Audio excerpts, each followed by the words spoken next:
Suprafața de solare, o 70 ceva de ani, mai am și acasă ceva. Cam atâta.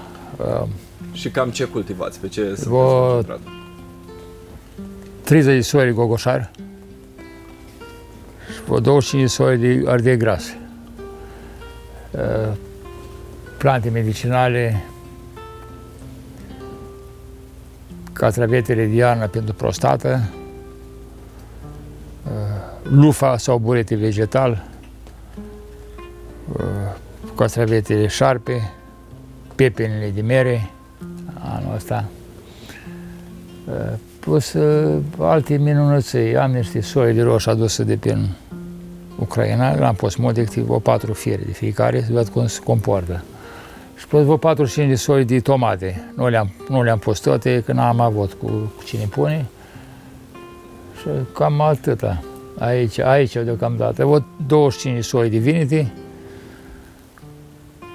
varză vreo 20 de soiuri, conopie de vreo 5 soiuri, castraveți vreo 10, fasoare pentru păstăi vreo 7. Cum de-ați ajuns să vă ocupați și de partea asta experimentală? Păi, dar toți m-au contactat, în ultimul timp m-au contactat Institutul de la Vidra, dacă îi permit să vie, vrea să colaboreze cu mine, Institutul de la Vidra. Le-am acceptat colaborarea, ne-au lăsat niște semințe, însă nu mai pot pune în cantități mari, dar vă spun și dumneavoastră, nu ajungem noi la România la nivelul companiilor mari, mă refer la Universal Group, o companie foarte mare, cuprinde 4 firme el. E un om care aduce semințe de extraordinar de bună calitate, știe că a lucrat de mic în cercetarea semințelor și nu îl poate fenta să se aducă. Și, într-adevăr, se investește bani în cercetare. Câte 5 milioane de dolari sau euro pe zi. Pe zi în cercetare. La noi, un cercetător, un academician îi dă 25 de milioane, 30 de milioane. Nu se face. Nu investește în laboratoare. Colaborez în special cu doctorul vânătorul de la Buzău, cu stațiunea de la Bacău, cu varza, stațiunea de la Bacău, are o varză excepțională, Silviana, și plus cu Institutul Cartofului de la Brașov, cu Târgu Secuiescu, tot cu cartoful, și Dumitru Bodea de la Suceava, am 3 soi de cartofi de la aici, dar suprafețe mici, așa că anul trecut am aruncat cartofi la... Nu s-o cerut, că s-a duce din afară mult și pe piața noastră rămâne cu marfa în stoc. Nu o cumpără. Oamenii toți se izbesc la mall-uri, vede roșiile calitativ acolo, strălucesc, dar gustul pe mine nu mă primește într-un caz la mall sau la supermarket, că în 2-3 zile roșia s-a stricat, s-a depreciat. Și dacă o duc azi să dăm niște soi de roșii, că dacă le duc în piața astăzi, le-am cules, mâine nu le mai ia nimeni. Că omul învăța să le boșbăi, să le facă. Mi-a spus cineva, un șofer de tir, că merge în Turcia, aduce roșii, le bagă verzi, se îmbracă în combinezon, le stropește până ajunge în România să înroșesc. Asta e problema. De asta oamenii nu mai putrezesc. Omul mănâncă chimicale și îl dezgroapă, zic că e sfânt. Nu e sfânt nici pe dracu, e tratat cu pesticide. Care e motivul pentru care ați ales calea asta, adică mai dificilă, mai bătătorită de alții, de a testa soiuri noi de legume, și cum vedeți problema schimbărilor climatice la firul ierbii, la nivelul dumneavoastră? Da, prin schimbarea climatică în prim plan. Culturile de legume nu vor mai merge afară. Am afară niște soiuri de legume, de roșii, de ardei, în special tomatele, nu vor mai merge afară, numai în spații protejate.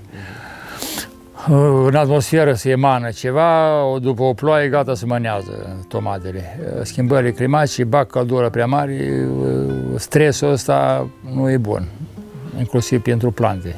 Nu e cum pentru omul, se mai bagă la umbră, mai stă într-o cameră mai răcoroasă, dar planta stă afară. N-are cum, nu mai merge. Numai spații protejate pe viitor vor rezista. Dar, cu părere de rău, oamenii nu vor să muncească, în special tineretul, nu se implică în cultivare, toți cumpără și vând. cumpăr și vând marfa adusă din afară, se bagă în angrouri, de acolo se alimentează toată piața și e mai bine să comercializezi decât să produci. Că dacă planta e o ființă vie, trebuie vorbit cu ea. Că în momentul când nu ai vorbit cu ea, ai abandonat-o, nu-ți mai dă nici rezultate, nu-ți mai dă absolut nimic. Trebuie să știi ce are nevoie. Eu când intru într-o seră, într-un câmp, ceva, văd dacă albinele zboară, nu trebuie să îmi cu colaborator în spate. Albinele zboară înseamnă că e ceva e în regulă. Am pus 11 sortimente de busioc și plus alte plante aromatice care aduse din Bangladesh, de prin Nepal, aclimatizate la stațiune la Buzău de Doctor Vânătoru. Le-au dat mie la Suceava, le-am pus aici, i-am comunicat că merg foarte bine și merge să vedeți acum cum arată, atrage albini, atrage bondare. Am vizitat niște fabrici de produse ecologice din apropiere de Kiev, de la Ladâșnăi, am adus, au venit inginerii ruși aici, au văzut terenul, am făcut niște experimente cu ei, se comportă extraordinar, pe bază de bacterii și ciuperci. Sunt mulțumit, îi aștept iară să vii, compania BTO Center și colaborez cu ei. Nu mor albinele, uitați albina, uitați, albina nu moare, vine pe plantă, polenizează, se pleacă. Busiocul atrage insectele benefice polenizării. Și le mănâncă pe aslante. Musculița albă nu este. Apare de la castravețele șarpe. Are un miros dimineața și atrage tare albinele. Un miros extraordinar. Da. Deci vă ghidați și după miros și vorbiți cu plantele. Da, bineînțeles că dacă nu vorbești cu plantele, e ființă vie planta. Indiferent cât le-aș pune eu în râs, așa, le-aș pune să prind toate plantele la mine. Știi că planta o iubești, ții la ea. Vis-a-vis de partea cu dăunătorii noi, pe lângă ce ați spus, ce mai faceți în direcția asta? Păi, da, în direcția asta am pus niște plante, tutun cubanez cu pelin siberian în cultură și cu frunză de rubarbă. Și fac un insecticid, am încercat, am testat ăsta, insecticidul ăsta eu și comportă bine, că frunza de rubarbă nu se consumă, e otrovitoare, îți taie respirația și se lasă la macerat 8 zile, după care se stropește plantele. Preventiv, e mai bine să previi decât să tratezi. Că în momentul când a apărut infecția, e greu de tratat ecologic, e clară treaba. Dar dacă dai preventiv, imediat vine tripsul, vine insecta dăunătoare, gustă, pleacă, dacă e amar. Frunza de rubarbă conține acid oxalic, taie respirația. Și se consumă pețolul. Faci gemuri, faci dulceață, compoturi, dar este frunza nu. Și o folosesc am văzut o cultură de rubarbă. Am venit în ajutorul oamenilor cu diabet, le-am pus castravete amari, dar oamenii încă nu sunt învățați, nu știu, toți păzesc internetul. Internet apare tot de prostile pe internet. Și vede, și trebuie să postați și dumneavoastră ceva. Eu nu mă porc, îmi pierd memoria și nu mai știu ce vorbesc și nu mai țin minte plantele. Plus de asta, salvia al dulce, mai dulce de 300 de ori decât zahărul. Am pus-o în cultură și pui o frunză, de aia sunt un dulcitor, oamenii pentru care au diabet. Și am pus accentul pe ardelul portocaliu, conține caroten, care organismul uman îl produce. O produce prin consumul lui, se asimilează în organism. Trebuie obligatoriu consumat. Am multe sortimente de roșii care conține licopen, multe sortimente. Dar pe partea de nutriție, cum o asigurați pentru plante? Pe nutriție avem gunoi de graj putrezește 3-4 ani, le lăsăm la putrezit sau îl dăm cu ecostern, un produs care În 2 luni de zile s-o macera tot. Bacterii, cu bază de bacterii, mănâncă tot de parică. Am avut un experiment aici cu inginerii ruși. Au venit, am împrăștenit niște balozi de paie și am stropit. În 2 luni de zile s-a făcut pământul cu alva, au putrezit tot. Băiatul meu zice că, băi, și matale ești nebun și rușă. Ce vei? Eu uite, cum dau eu? Într-adevăr, într-o 2 luni de zile s-a făcut cenușă, balose de paie. S-au descompus. Plus de asta, gunoi de graj, îl bagi și planta și ia de acolo, cum aș pune dumneavoastră pe masă, friptură, boș cu fasole, cartofi și îți alegi ce vrei. Așa și planta. Își ia de acolo calciu din gunoi de graj, conține toate elementele nutritive pentru asigurarea hranei la plantă. Spune alții că, băi, dau îngrășământ. Îngrășământul azotatul de amoniu e pentru ierboază. Faci belduri mari, dar nu faci recoltă. Ca să faci recoltă bună, trebuie gunoi de graj. Și acum cum nu mai ține nimeni cu gunoi de graj, miroasa baligă și toți îți fuduia, mă. Îi place parfumul, dar parfumul e mai periculos decât baliga. Parfumul e chimizat, baliga nu e chimizată, e organic, așa. Deci trage de acolo. Eu mai bun și contrazice cu ingineri spanioli, ca așa, ca stai, domnule, să-ți vinzi produsele, că eu bag mâna în gunoi de graj și prima am avut, vă dau un exemplu, am avut 3 elvețieni cu o patroană din oraș, au venit la mine și când au intrat prima dată, o calca prin baligă cu pantofi de piele, nu cu pantofi ca a noștri, de cartoane și mari și mici, că nu intră în graj, miroasa baligă. Au intrat în graj, o calca prin baligă, s-au dus direct la fân, au luat fânul în mână, l-au dat la nas, miroase fân. Au intrat în solar la mine aici, au început a consuma roșii. Le curgea roșiile, sucul de roșii pe bară. Dom'le, vin la noi, 2-3 băieți vin la noi. În Elveția pleci înapoi cu un sac de bani. Nu vin, dom'le, nu mă aduc nici la Dorohoi. Aici stau la mine. Sunt naționalist, nu iubesc pământul meu. De multe ori cred că aș refuza și cimitirul aici și mă îngroape între plante. Că plantele, dacă mă vede că sunt între ele și când mor vor crește. Asta e intenția mea. Pe partea de desfacere, cum... Partea desfacerii e foarte grea. Foarte, foarte grea. Am soția, vând în piață, ură, invidii, că le-s o leacă mai ieftin la oameni. Și ala care cumpără de la Angro nu-i convins să le iasă mai ieftin. El trebuie să scoată banul care l-a cumpărat marfa. Că este un proverb. Mama prostii în România rămâne gravidă 2 ori pe lună. Spitale de nebuni sunt făcute, dar de proști, de invidioși nu sunt. Clar, nu-i tratament. Vis-a-vis de ajutor, mai primiți din partea statului, mai asigură statul? Nu primiți nimic. Am umblat cu misiuni, s-au spus anul trecut că se dă, nu s-au mai dat nimic, s-au văzut cu marfa în căruț, s-au văzut aleși, nimic, le-au întors spate. Că nu era Petre, de-aia umblat din poartă în poartă, băi, cultivați roșii, că vă dau subvenții. Eu dat 3.000 de euro, am luat. Anul trecut am ținut roșiile că voi lua, nu nimic. După ce s-au terminat alegerile, roșiile ne-au înghețat, nu mai da nimic. Asta e problema. Nu se vrea să prospere agricultura românească. Nu se vrea. În special legumicultura. Că se aduce marfă nefiscalizată din afară, o bagă în angrouri și de acolo se alimentează toți. Păi fac ca unguri, dom'le, ține la graniță, ține 5-6 zile la graniță, strici marfa acolo la ei și pe ce îi dă-i drumă. Dar nu se aduce. Măcar care comercializează să scoată AF-uri, carnet, plătească impozit la stat. Păi nu produci, fii comerciant. S-a făcut un balambuc în piață, nu știi care e masa de producători, care e masa de comerciant.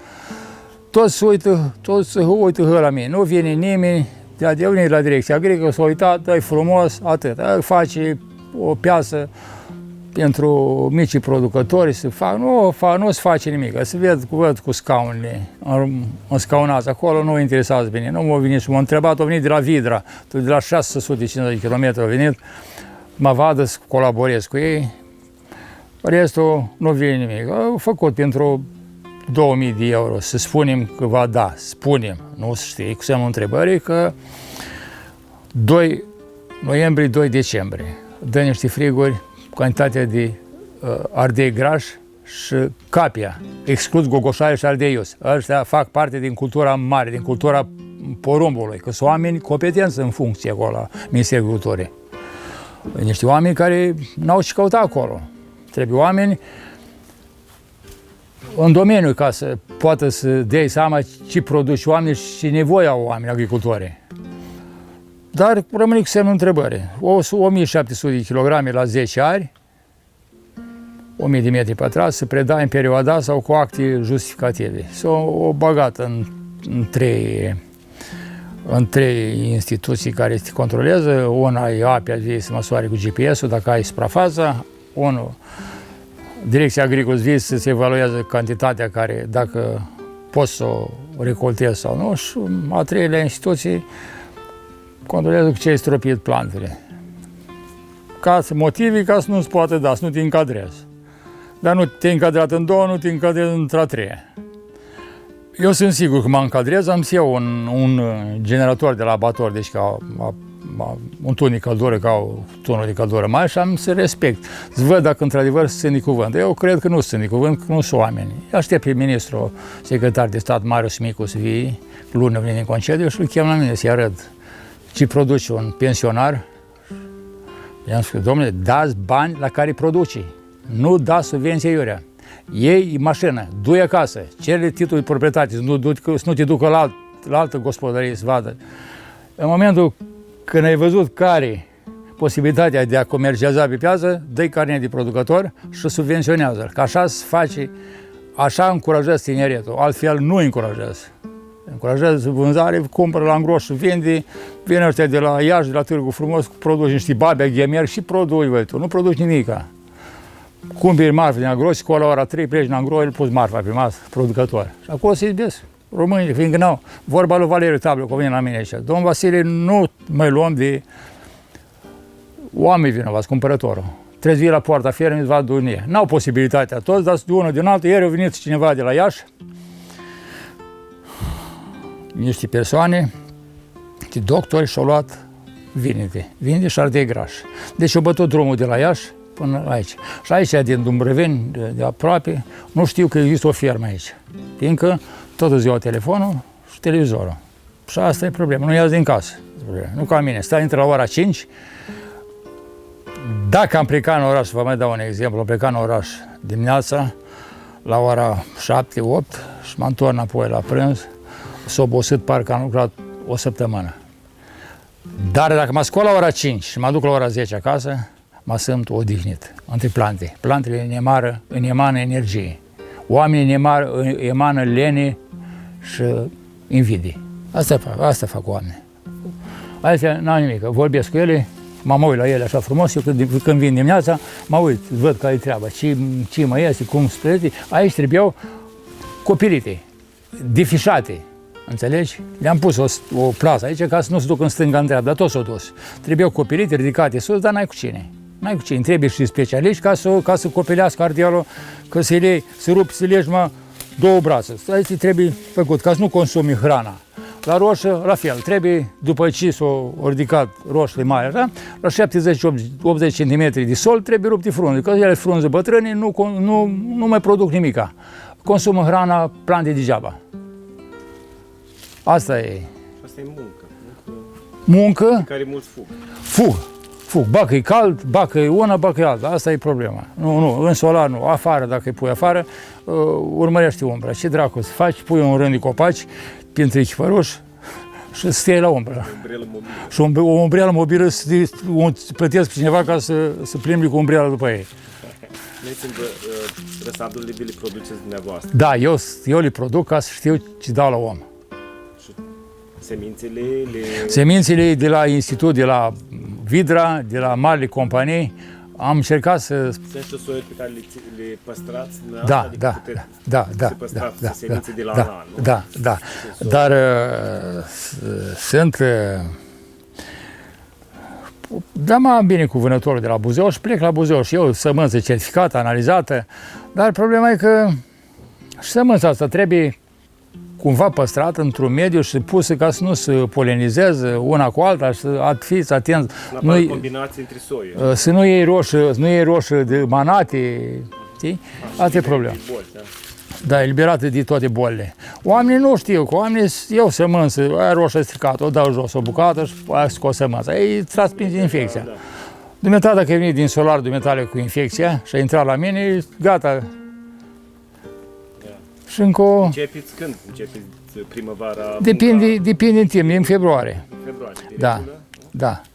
Și încă o problemă ar fi. Eu nu pun folii de picurare, folii de mulcire. Nu pun folii de mulcire. Vără la roșu acolo, nici la ardei, nici la roșu. Rădăcina trebuie să o oxigeneze. În momentul când ai pus folii, îi năduși rădăcina. O blochezi oxigenul la rădăcina plantei. Și planta are nevoie obligatoriu de fungicide și pesticide. Îi poți spune cine spune. Adevărul cu mari academicieni din legumicultură. Și asta, mai pligesc cu un burian. Mai găsesc un om, doi, mai vine și stă câteva ori, plivește. Burianul smulge. Prin plivirea burianului îi fac aerisirea. Înțelegi? Și planta nu mai are nevoie de pesticide. Și în special aerul. Aerul trebuie să circule pe toată suprafața solarului. Și din stânga, și din dreapta, aerul. Că dacă nu circulă aerul, iar nu e bun. Picăturile care cade, e pericol.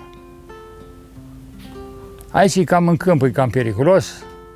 Am făcut niște solare cu serie Moldova, nu lucrare de proastă calitate, am dat o grămadă de bani. Norocul meu că au fost asigurate la Agroasigurări. Am mai încercat a doilea an să mai asigur, nu le-au mai asigurat. Eu crezut că le asigur și eu încasează banii și nu mai au treabă. E că nu a fost așa. Au venit un vânt, le-au luat și a fost lucrare de proastă calitate, nu faci calitativ bun, un șurub la 3 metri. I-am controlat, le-am spus, băi, oameni buni, nu-i bun așa, nu-i bun așa, nu au înțeles, au luat vântul și i-am chemat și m-au despăcubit. Nu cât trebuie, dar oricum, tot m-au despăcubit.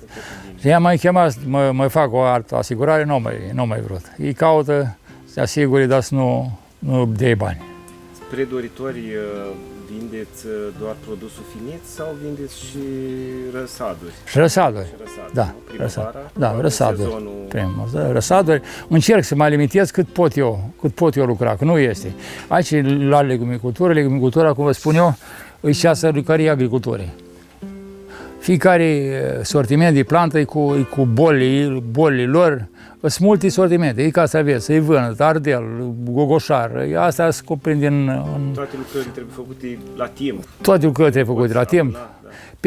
Pepe în verzi, pepe în galben, pepe în verzi, pepe în galben, altă tehnologie are, ăștia se manează mai repede pepe în galben, zămoșă, cum se spune.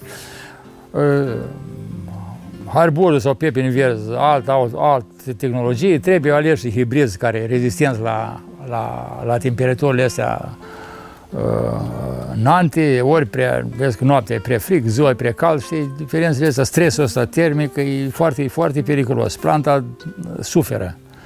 Am mai încercat, am mai făcut umbrere, că n-ai cu cine pui plasă de umbrere, numai am mai dat cu noroi pe solare, le-am mai dat venit ploaia și le-a spălat. Le-am mai dat și le-am mai umbrit. Dar de acum... Ați observat o schimbare în sortimentul de plante, de soiuri, sau mai bine zis, în modul de reacție de când v-ați apucat dumneavoastră, să zicem, cu ani în urmă, față de ultimii ani? Da. Da? Ceva s-a schimbat. S-a schimbat. Mai bine, poate unele, sau negativ, orice aspect. S-a schimbat. Castraveță, de luăm cultura castravețului. Eu sunt rămân de castraveță, cu toate că aveam industrie puternică, castraveță rezistau până dădea înghețul. Pe câmp. Dădea înghețul, vine zăpada și tot îi găseai pe hlujul lanurile și apeurilor. Acum ei pus afară, în 2 săptămâni au plecat. Asta e problema. N-aveam industrie, n-aveam nimic, în aer, cred că e poluarea atmosferei, să dă ceva pe în aer ca să mai moară din lume și mor și plantele, asta e problema. Nu știe nimeni, nu vrea să spui nimeni.